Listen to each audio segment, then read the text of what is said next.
You are watching Divorce Shield Live, the weekly show just for men that are thinking about or going through a divorce. Today we're going to discuss how you can get your sexual groove back. Welcome back to the show. My name is John Nachlinger, the men's divorce planning coach. I am a recovering divorce attorney and the founder and head coach of Divorce Shield, the only company exclusively devoted to training men how to plan for and crush divorce. You can find out more about us and join our men's divorce support community for free at thedivorceshield.com. Today, my guest is Beverly Perryman, aka Spice Island Girl. She is a certified sexologist and a sexuality coach. She helps clients rediscover their sex life and reignite passion in their relationships. You can find out more about her at spiceislandgirl.com and follow her on Instagram at spiceislandgirlbp. And I just spent a lot of time on her Instagram page. It's got lots of great stuff there. Thank you for being here today, Beverly. Thank you for having me, John. Of course. So our viewers might be wondering, why have a sex expert on a show about planning for divorce? But I really feel that part of getting divorced is recognizing mistakes that were made and then not making them again in the next relationship. And I also hope that some people will be able to take steps to save their current marriage, which I know is what you really like to do, is to try to help people save their marriages. So I'm sure there's going to be a little something for everyone in our conversation today. So let's get to the basics. What in the world is a sexologist? Because I will tell you, I'd never heard of one before I met you. Actually, sexologist, I've helped people revitalize their sex life, bring intimacy back into the relationship. A therapist deal with the past. Sexologists, we deal with the now. The coach, you know, the issues that happen now. We don't go back into your childhood and fight what happened 50 years ago. We want to know what happened now in your relationship, in your marriage, that causes you to want to get a divorce. And my philosophy is, call me when you smell the smoke, not when the house burned down. It's harder to build it back. That's a good saying. I really like that. So at what point or how close to divorce do people typically finally come to you for help? They usually wait till it falls apart. And by then it's harder to mend it back together. But the thing is, both parties has to be willing to want to build back that relationship. The other thing that I find is outside interference has a great influence on divorce. For the reason is, people always say, if I were you, I would do this. Whereas you really want to save your marriage, but because of your outside influence, you just go ahead and say, you're worried about what your family's going to say, what your friends are going to tell you, especially if it's something that they really don't approve of. And if they're not particularly fond of your partner, then they're a great influence on helping you destroy your marriage. I see. Well, that makes sense. Well, how'd you get into this business? I was a consultant selling toys. And while I was doing these parties, and I'm hearing the different things that women say about their marriage. Some women, their husband never saw them naked. They don't sleep together. And they expect for their marriage to stay together and their husband not to cheat on them. So I said, I cannot sell a woman another toy without education. So I went online and I was looking up sex education and I saw sexologists. And I was like, okay, what do they do? So when I read what it does, it's like, oh, wow, that is me. I have to educate women in building the relationship. Because I just believe that you got married to stay together for better or worse. So you have to make every effort to build your marriage. So here I am now, a certified sexologist. I feel like we could have an entire show, Beverly, on discussing these sex toy parties that you used to do. Well, at least it got you to where you are right now, which is really good. Absolutely. So you help all different kinds of people. But who primarily are you dealing with? What are the kinds of people and what are their issues that they're having? I mean, obviously, intimacy is sort of, or lack of sex is probably just a very generic reason. But what are some of the specific things that you've seen from the people that come through your door that they're having, that are leading to them having these sexual issues with their partner? Well, one of the main one is lack of communication. I don't think enough couples talk about what they want in sexual intimate relationship. I think their women especially are afraid to communicate that to their husband, afraid of being judged. Like, oh, where did you learn this from? Why do you want to do this? And then what I hear from a lot of men is, before I marry her, I had sex whenever I wanted to, anytime, any place. And after they get married, then it becomes once a week, once a month, and then it becomes to just like as we pass in the hallway, maybe next month, you know? So, and I think that was the main thing. And the other thing is that they haven't discussed they wants and don't want in a relationship, and think, because what turns you on sexually may not turn the other person off.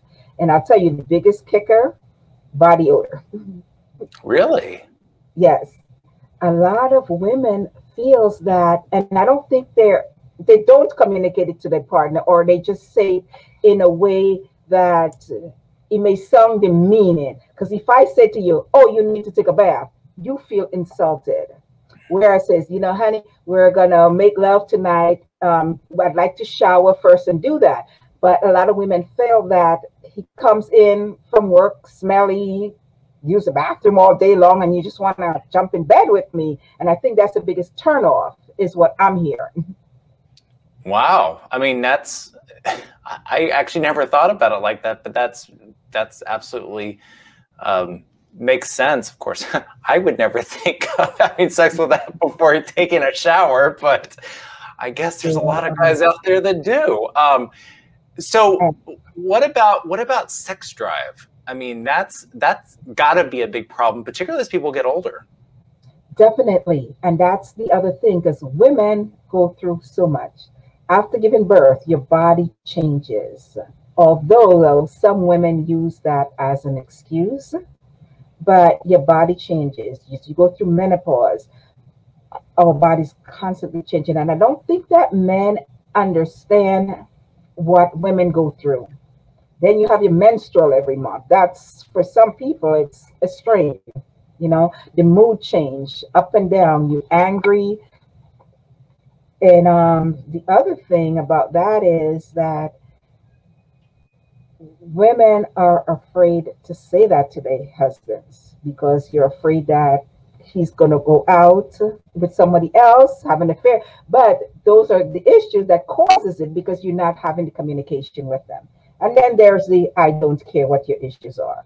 I had a guy said to me that if I was married, I'd have to have sex whenever I wanted to, no matter how she felt.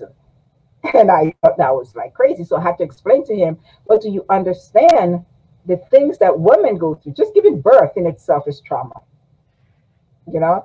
And then from that, you have to we go through menopause. That's another thing. The hot flashes, the mood swing, the I don't want you to touch me today. And those are all the things that good communication, you're able to explain that in a way that your husband will understand, since we're basing around men. So I have to say that, you know, we have to let them understand. And he has to also be able to understand and be sympathetic towards the feelings of the woman, his wife. Well, what about the other way around? Have you seen situations where it's the man that has the low sex drive and their wife is the one with that really wants to have sex often? Yes, definitely. The thing is, though, because men, definitely, most of them will not communicate that to their wives.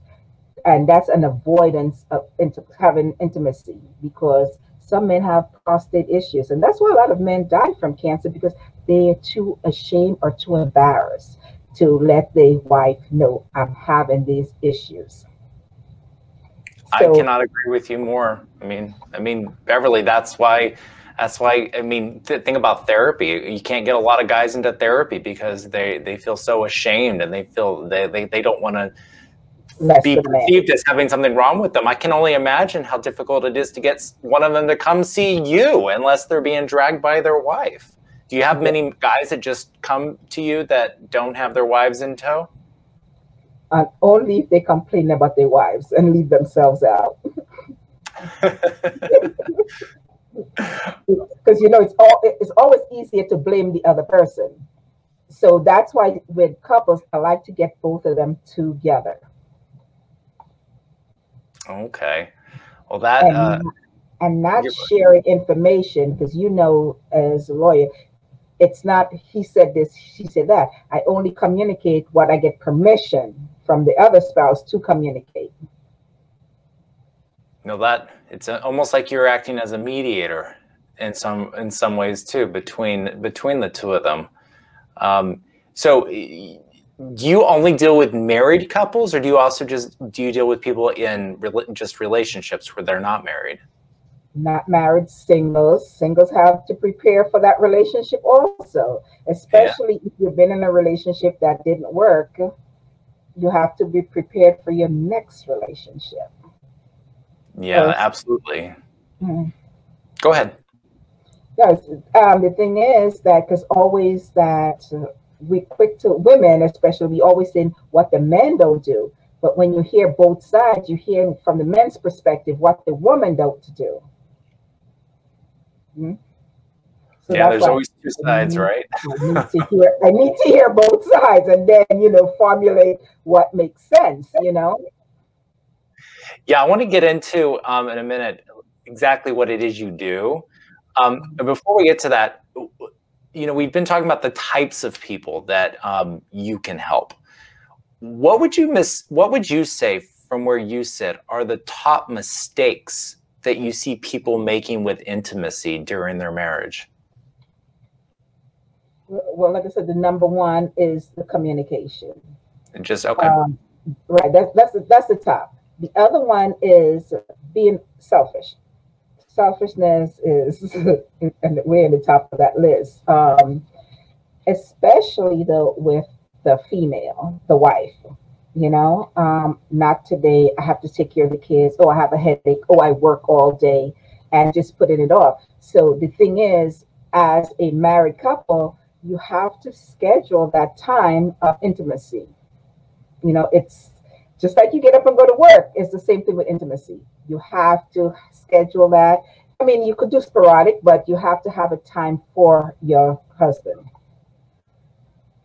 Yeah, I've heard a lot of people talk about scheduling, sex, and it doesn't sound very romantic to do that.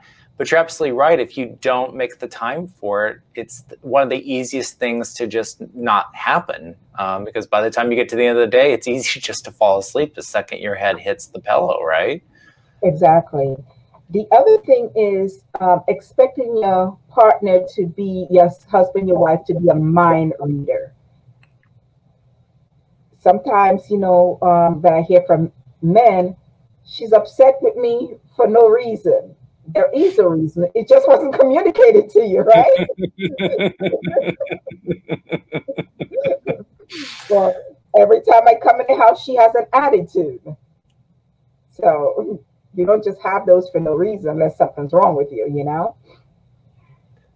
Yeah, I was going to say, I mean, even yes, being a mind reader, but what I find too is that men in particular, when their wives tell them things and explain how they're feeling about things, men easily dismiss it for whatever reason, or they don't really listen.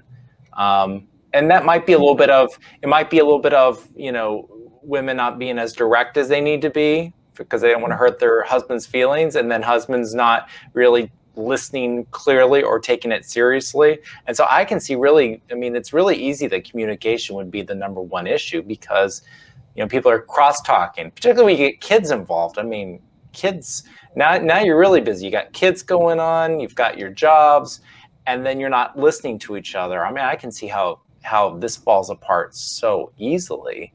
Exactly. So you were talking about you know, communication and whatnot.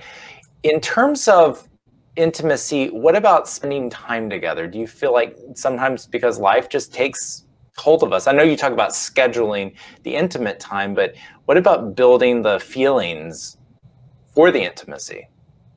Oh yeah, in fact, one of the things that I love, I don't know if you're familiar with it, is tantric sex. No? Okay. Please tell us. Do I need to take notes? And it's not intercourse. Okay. It's the feeling, spiritual aspect of it, where your spouse could walk into the room and that automatically turns you on. That's the connection that you have towards each other. And when we talk about scheduling, one of the things about that is it states that you're supposed to have that room in your house, whether your spare bedroom or whatever, that's just to come together for love making. And it doesn't have to be intercourse. It could be a massage. It could be just sitting and meditating together, getting connected with each other. So when you talk about the time together, it's kind of like a spiritual body, mind without intercourse. Wow, I have never heard that before. That is powerful to have Very. a place in your house that's just for. Nobody goes into that room. That's the premise behind it. No kids, Wow. no friends, no nothing. That room is off limits. So Wow. and And that's it where can be your bedroom? it can be a bedroom, but it's the thing about it that makes it special is it's a place that you go to. You know, if you're able to have that space, you know how they talk about the war room where you say you Yeah. have that little prayer closet? Well, that is kind of like your prayer closet. Wow. So you can have your candles, the different scents that you like in that room. And it's only for coming together. And it's about the touch, you know? So when people come to you with these problems, do you have a standard sort of process that you go through to kind of figure out what they need from you, and then what are some of the things that you do to help them? Yeah, well, definitely. The thing is, I let people come to their own conclusion because it's basically, we already kind of have an idea in our minds what we're going to do. We just need that affirmation. But I never tell them this is what you need to do. I do an evaluation to find out what the issues is because sometimes when you're talking, it's different than when you're writing it down. Everything comes to mind while you're writing. When I'm talking, I'm babbling on because basically I'm probably upset, you know. So I'm just, but if I take the time to write, and that's what I ask them to do, write. You know, the issues. What do you end result that you want to accomplish? Whether you're single or you're married, what is your end result? And then based on that, that's how I work with them. And I just like, I've had coaches that for myself that just gave me what they wanted to give me. And I think differently. I'm going to give you what you need from me. So I need to know what is it that you need from me. That's why in my courses, just like in school, after I have my set things I give you, I have electives. That means what is it that you want to discuss? What is the things that you need to be changed in your life or your situation? So that's basically how I approach it. So okay, so you have courses. You were just talking about courses. Are these? Do you have different courses specific to different issues that people have? Yes, definitely. Because everybody don't have the same issue. If you come to me and says, "Oh, well, you know what? I don't can't get an erection." The next person doesn't have that same issue. It might be, you know, how can I get connected with my spouse? You know, so you have different approaches. And you were just talking about having this room in your house that's just there for, we'll call it building intimacy, building those connections. Is that something that you recommend no matter what the issues are that are coming to you because that's just so fundamental? Or would that only be in a situation where it's not physical, it's actually an emotional or intimacy issue? You know, that's one of my recommendations in the marriage, because as you mentioned earlier, you get busy, the children, you don't have time. So that could be your scheduling time. Hey, Monday nights or the Wednesday night, this is our meeting place. So I don't care what else is happening around me or in the house. No phone call, anything. This is what we do. So that's your schedule. Anything else out of that, I mean, of course, you're going to have your intimacy in between, but that is just special. That's your bonding time. And it could be, if you choose, once a week, twice a month, monthly, but you have to fit that in within the month. So that's, you know, one of my biggest recommendations. Yeah, I feel like phones are probably one of the biggest interferers with sexual activity in married couples, since it's probably not just married couples, it's everybody. Everyone's so attached to their stupid phones. It's like, put it down. You do not need your phone all the time. Right, and that's also a complaint, because, you know, I hear couples that they go out to dinner and the other person's always looking at their phone. What is so important? We're out to dinner. Focus on me. That's another intimate time, you know? We're having dinner together. You see them out in a restaurant and every minute you're picking up your phone. Yeah, you're not focused on me, you know? Yeah, so, yeah. Well, I mean, that a whole different conversation. But phones are, I think they're just like any other addiction. I mean, people are just addicted, and yeah. So I think one thing I saw on your website was that that sometimes pornography starts to interfere with a sexual relationship. And I've heard, sort of just in my travels as a divorce attorney, that kind of issue come up in marriages before. What exactly have you seen when it comes to that, and how do you fix that problem? That's an addiction, and that's more so for men than women. Because a lot of women are not that much into pornography as men. And I think that the man expects the women to perform as what they see, not understanding it. Half of it is not real.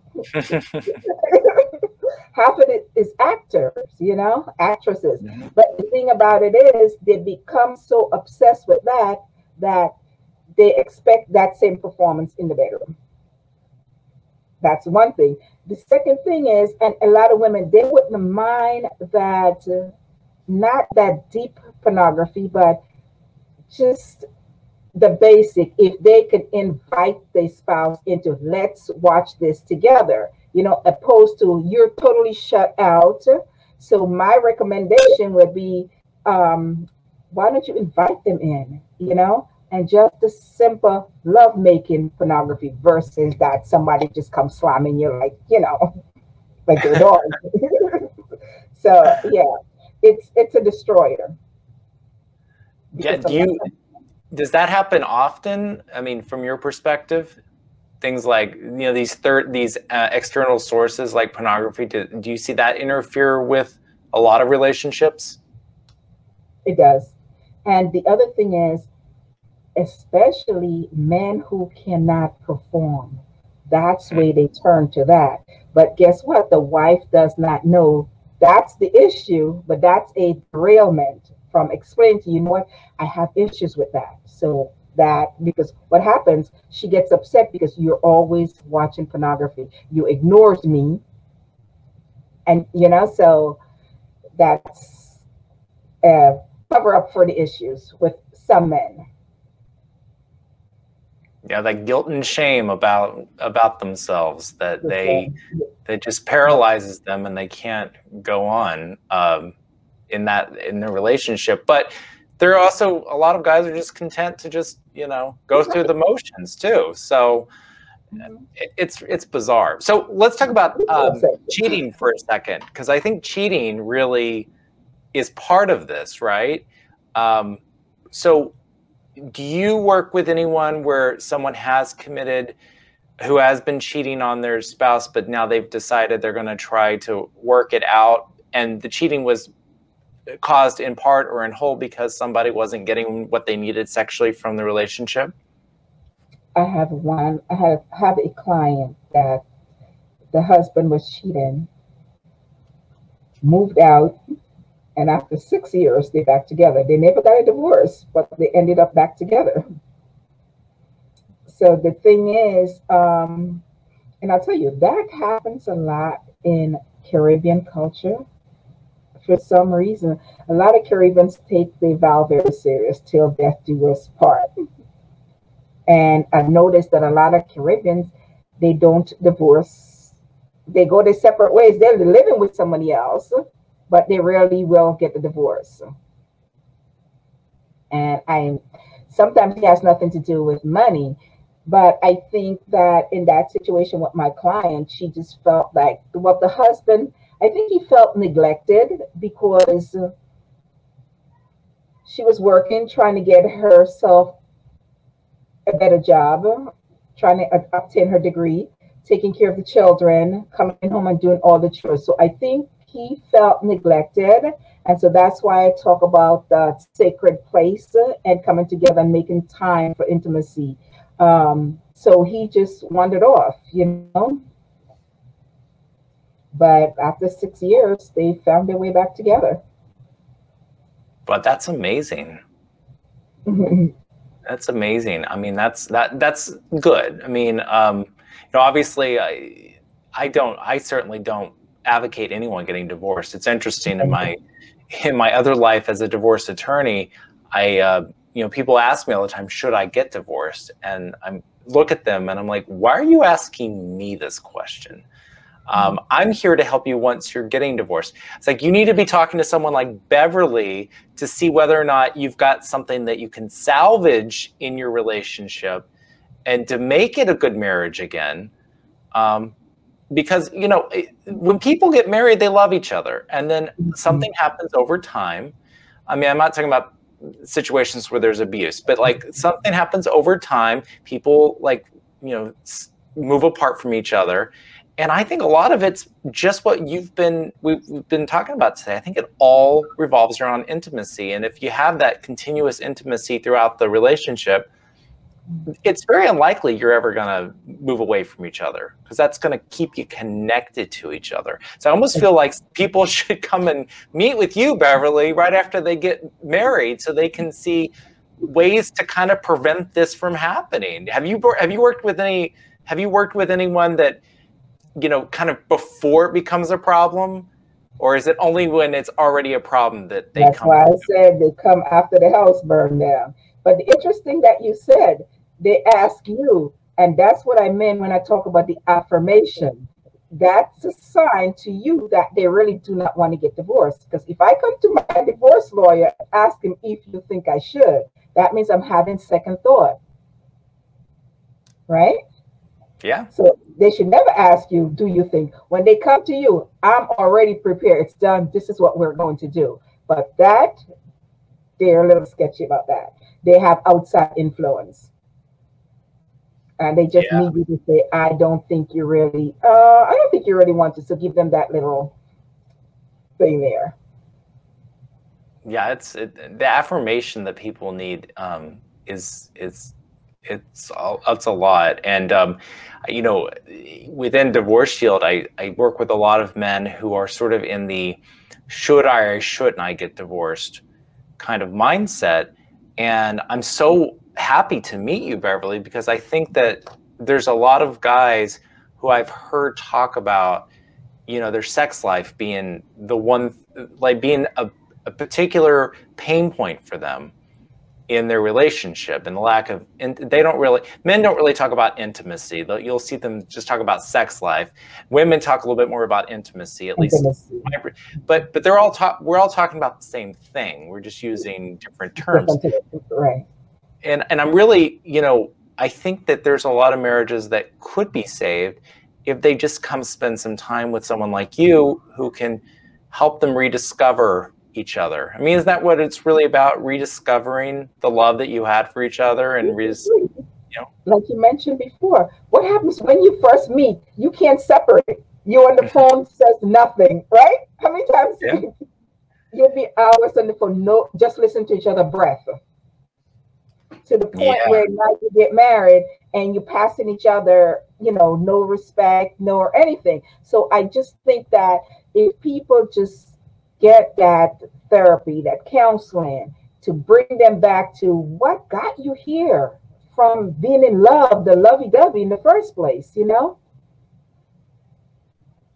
So yeah, they do. I think that, and I think that's why some of the Catholic Church do premarital counseling. But I think it's true. Everybody should at least do that before they get married, just to avoid, some of the pitfalls, And the other thing too, go ahead. Go ahead. No, go ahead. The other thing about the two things that ruin a marriage. I'm doing a podcast with a friend.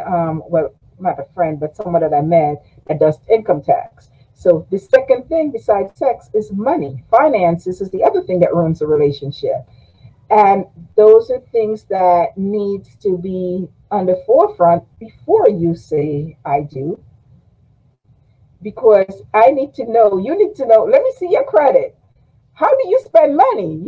I might be buying all the shoes, all the clothes, and he might be a gambler. So when we come, the bills are not paid. So we need to discuss those things. Yeah, sexual compatibility is so important.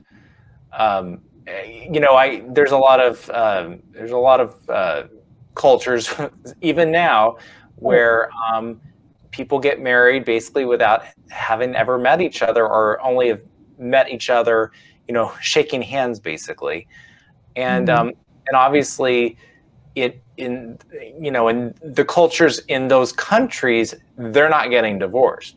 But because they're in the United States, they feel a little bit more comfortable getting divorced. And so I see that happen quite a bit. And so it's just so important. I've always joked that you shouldn't marry somebody that you haven't lived with. And lived with for a while, because that that's kind of like test driving the car. You got to make sure that it's the right car for you. Otherwise, what are you doing to yourself? You're just setting yourself up for potential misery, and then divorce. No one wants to get divorced. It is the worst thing that anyone can possibly go through. So I think you're absolutely right. You gotta make sure that you're compatible, because if you're not compatible at the beginning, it's not going to get any better. As you go along. That's right. True. Right. And then, some of the other things is that when one partner makes decision without consulting with the other, that's also, you find out, oh, well, you did that without my knowledge, because they don't understand that a marriage is us.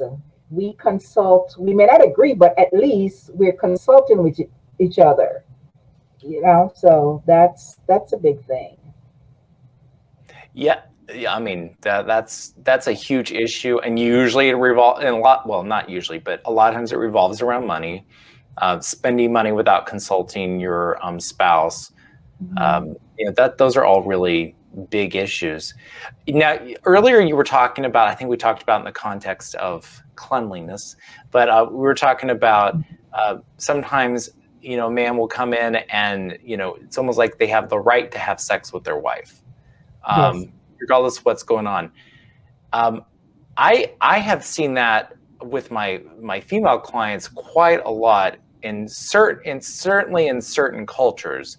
And I really wonder, from your perspective, I mean, aside from trying to get a man to understand that, and it could be the woman that's doing this, but to try to get the man to understand that they need to, listen to their wife's concerns, just do the little things that will make her feel more comfortable.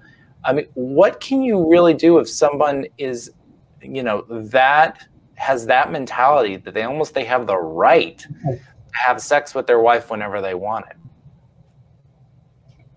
That's abuse.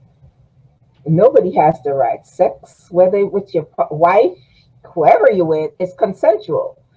People think that, men believe that you're my wife. I can have sex with you whenever I choose. The other thing is, though, there's a lot of women, and that's why I said men need to learn about women and their bodies. There's a lot of women who are very sensitive.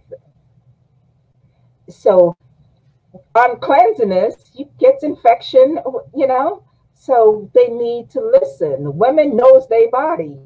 So if I say to you, honey, you need to take a bath before we get intimate, that's what you need to do. And then the other thing is, if you say to them that, okay, you don't want to take a bath, you don't want to shower, whatever, then you need to use a condom. Then guess what? They get offended. Who you been with? All kinds of things. They feel insulted. So communication is just, your husband, your partner needs to be your best friend. Just like we can tell our friends everything with no limits, some of us, that's how the person we marry needs to be in our life. Yeah. That we can talk to you.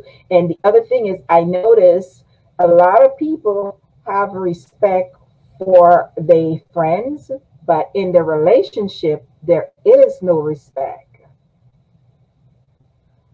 The same thing you do. Can I, or can we do this? Yes, please, thank you. Those are simple things. And that's another thing that I find with some of my clients are saying that there's no respect. And depends on your culture, like you just mentioned, those are things that I carry on. And that's why you talk about you have to be evenly yoked, right? Yeah. And then the other thing is, people come to their marriage and they said, oh, I give 50%. If you give 50% and I give 50%, we still don't have a whole. If you give 100 and I give 100, then we have a whole marriage. You can't come with 50 and I come with 50. Yeah, and I don't understand why you would get married if you weren't going to give it 100% in all respects. I mean, we've been talking about intimacy and, sex life and whatnot during this conversation, but that really, you can expand that out to so many other parts of a marriage. Not having respect by, not putting in the same effort as your spouse when it comes to supporting the household. I mean, there's a lot of things out there. Not helping raise children, Right. Not being a equal co-parent. You could go on, and I have a suspicion that anyone who has the issues we've been talking about probably is not being a good partner in almost every other respect of the marriage anyway. Because if you're not given 100% in one area, I don't know why you would be given 100% in another area. I guess you could, but right. As you mentioned, women, we like intimacy. Men wants respect. Right? That's good. And that's how the relationship goes. Because if you talk to any man, the first thing they talk about, I'm not being respected. I need to be respected. I need to feel respected. Women, we like to be cuddled and tell we beautiful, Yeah. Well, so since the podcast is really about divorce, I do have to ask you. So we talked about, you said you talked to people once the house is on fire. So clearly the house has been demolished. All the debris has been thrown away. Now someone's building the new house. How do they make sure that house doesn't catch on fire again? What advice do you have for divorced men to, get their groove back and actually be able to get into a new relationship and for it to be healthier this time? First of all, they have to take time for themselves. That's the key. Learn about yourself. Kind of do a self-evaluation. What happened in my last marriage that caused it to end up in a divorce?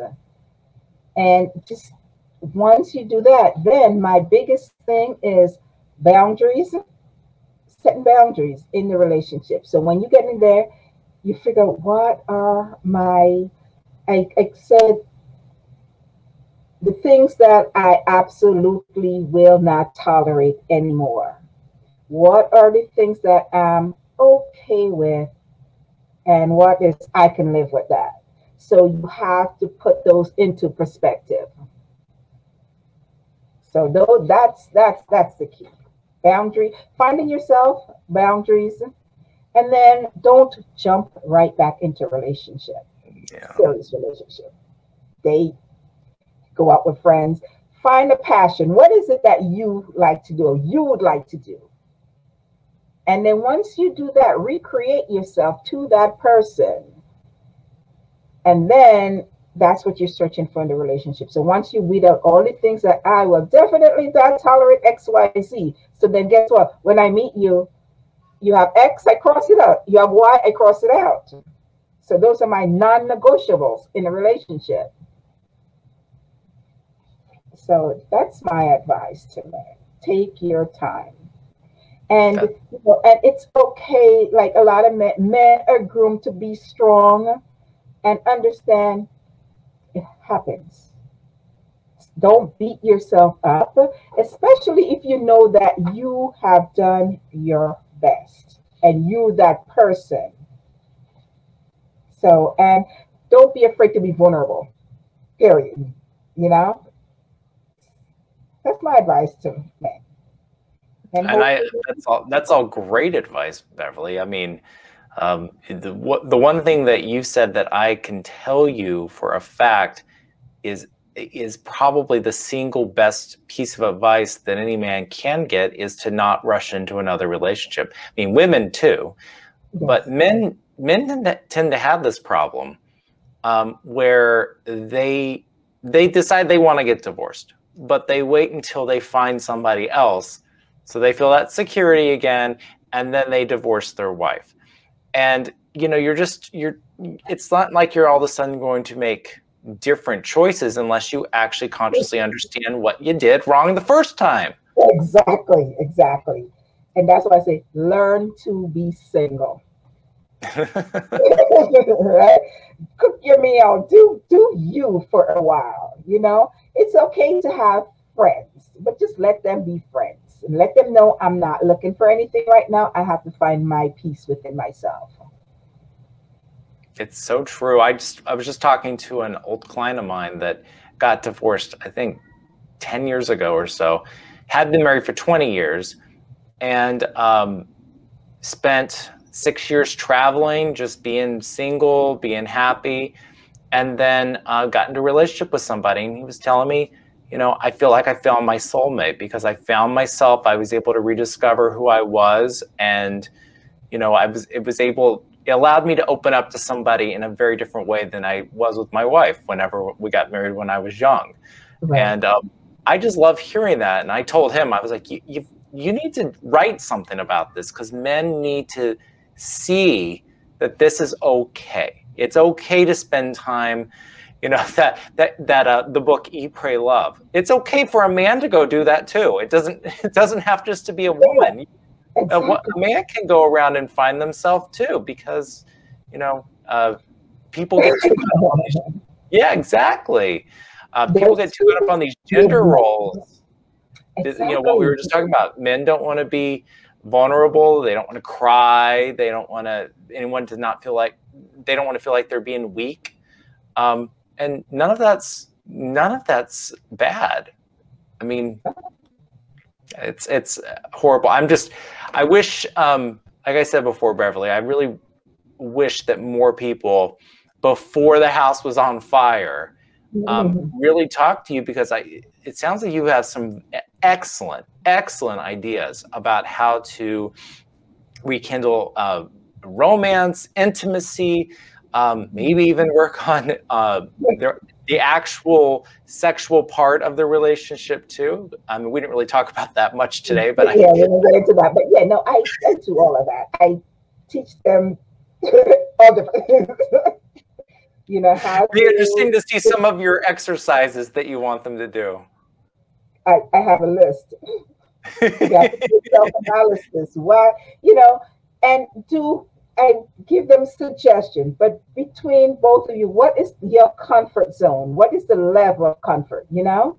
So experiment. You only live once. And if you want that to be your life partner, do it. There's no limit. Yeah. That's great. Well, Beverly, if anyone wants to work with you, how would they get in touch with you and do that? Okay, they can visit my website at spiceislandgirl.com, or my number is 908-337-6989.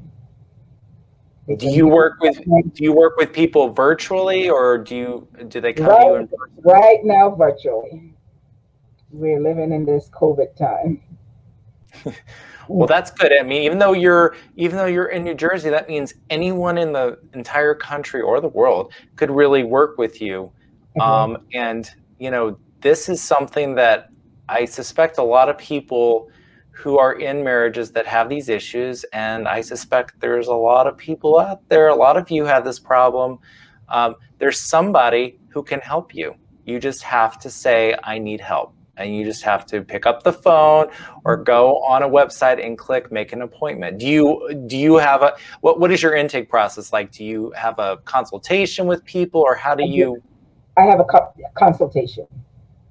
Okay. To see if we're a good fit or what the need is. Sometimes I may need to refer them to a sex therapist. So I'm not a therapist.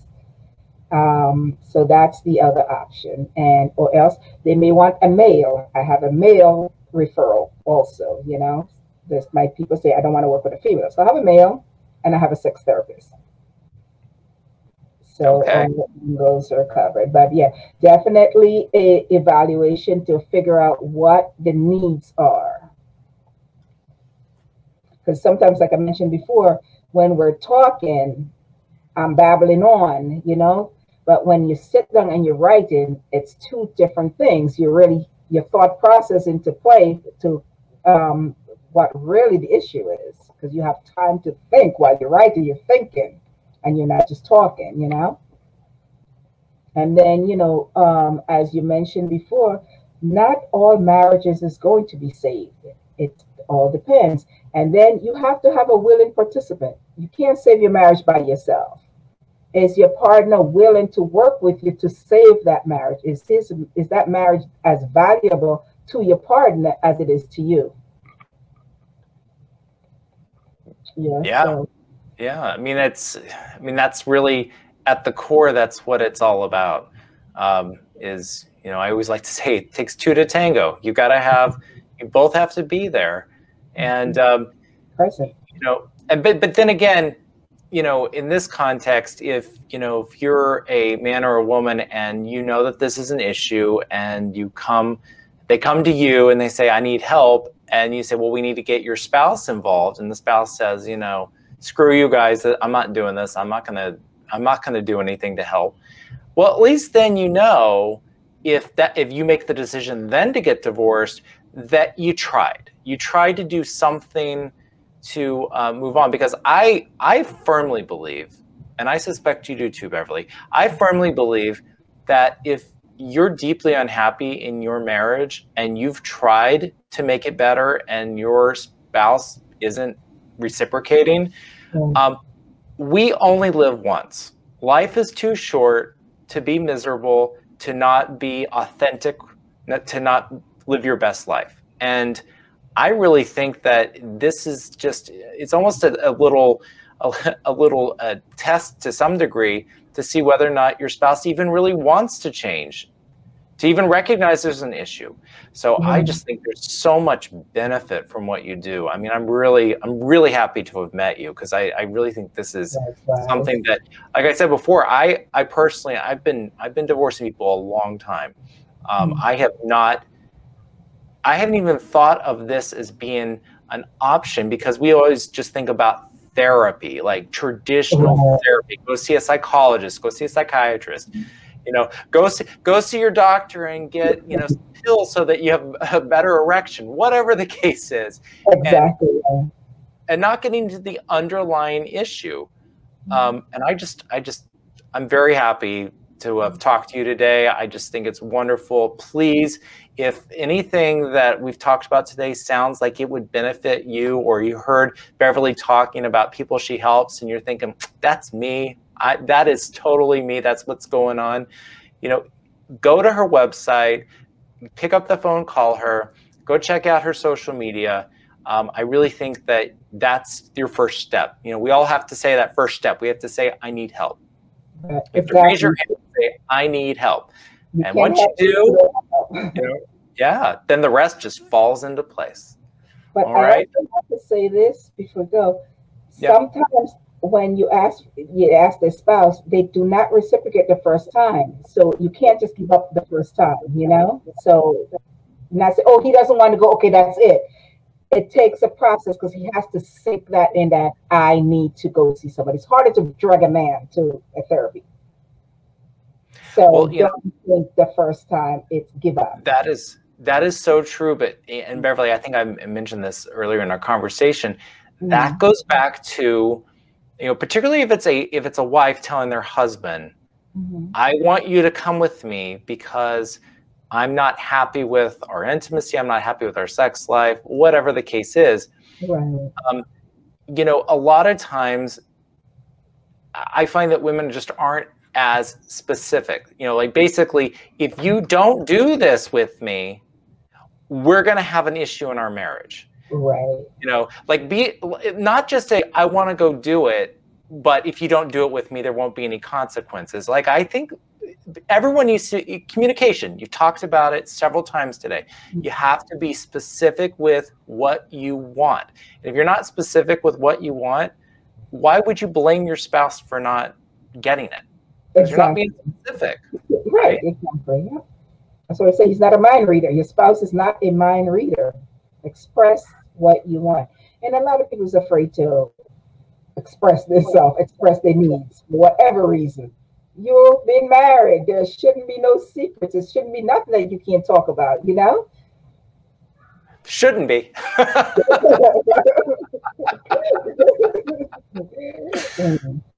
Well, thank you everyone so much for listening. Again, we're going to put Beverly's information in the show notes, so you'll be able to find her really easily. It was a pleasure having you on today, Beverly. Thank you so much for being here. Thank you so much, John, for having me. You're welcome. All right. And you're welcome. And to learn more about Divorce Shield, and join our free men's divorce community, where I will give you a preview. These topics come up quite a bit on the forum. You can visit thedivorceshield.com. All right. Thank you, everyone, for listening. We'll see you next time.